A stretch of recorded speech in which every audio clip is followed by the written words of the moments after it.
Hey everyone, I just want to give a quick update to a video that I did earlier today about the soon coming House vote on the debt limit deal negotiated between Speaker Kevin McCarthy and Joe Biden. There have been developments, so I want to bring them to you just as quickly as I could. Hang on, we're going to get into everything in just 1 second.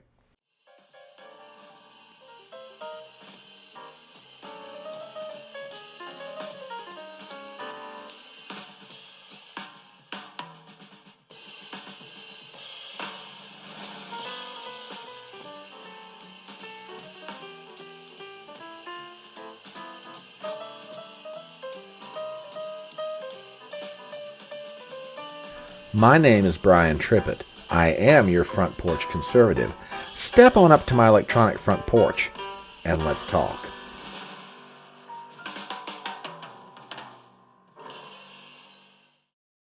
Now, I mentioned in my earlier video that there would be a procedural vote that would take place this afternoon, and that has indeed happened.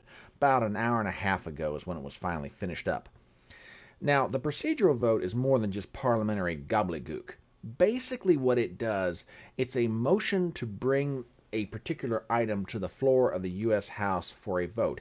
It's not final passage, but there's one very important function that it serves, and basically it gives the Speaker of the House an idea of where his votes are. In other words, how many for, how many against. Now, when the final tally came down this thing, there are some fascinating takeaways that come from it, so I want to bring that to you and just give you a quick update about where everything stands. So let me show you something I put together real fast. This is a quick chart. It's on the vote on the motion to consider the resolution.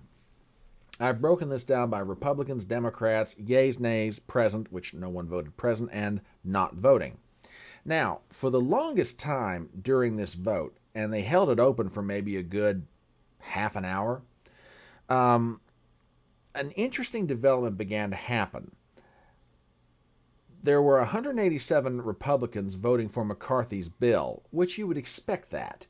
But there were absolutely no Democrats crossing over.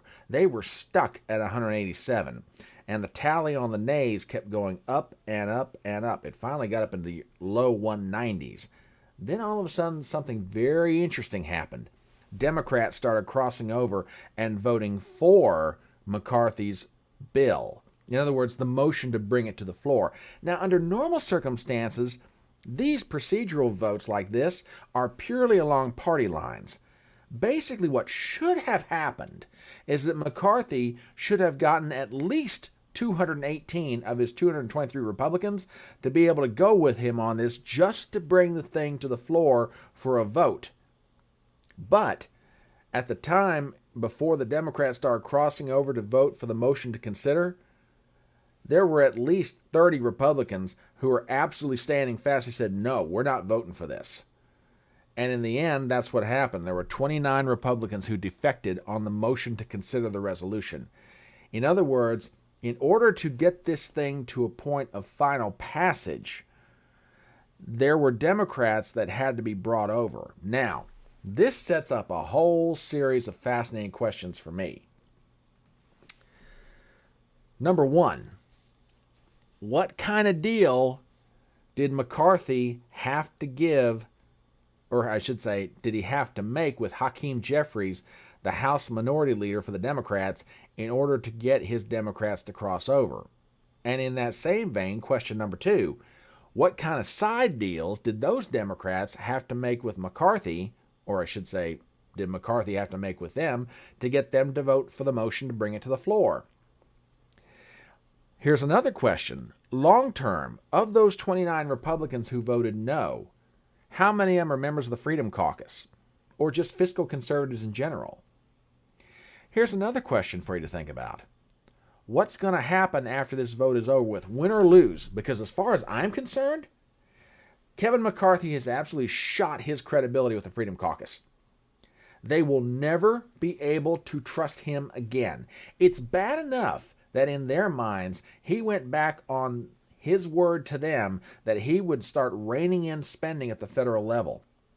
It's bad enough in their minds that he went up to the White House and basically gave away every bit of leverage and negotiating position that they had.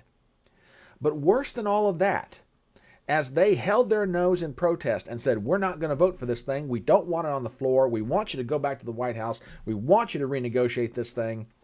He had to go get Democrats to help him get this thing across the finish line. Now, as I said at the very beginning of this, everything that we've had up to this point is a procedural vote.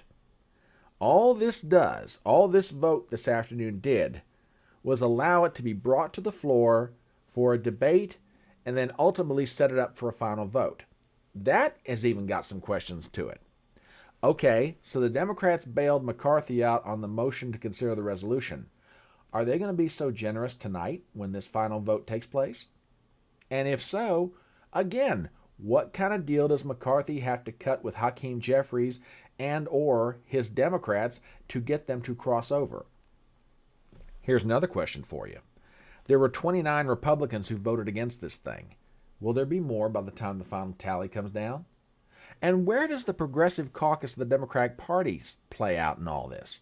Can Alexandria Ocasio-Cortez and the rest of her cohorts whip up even more votes against this thing?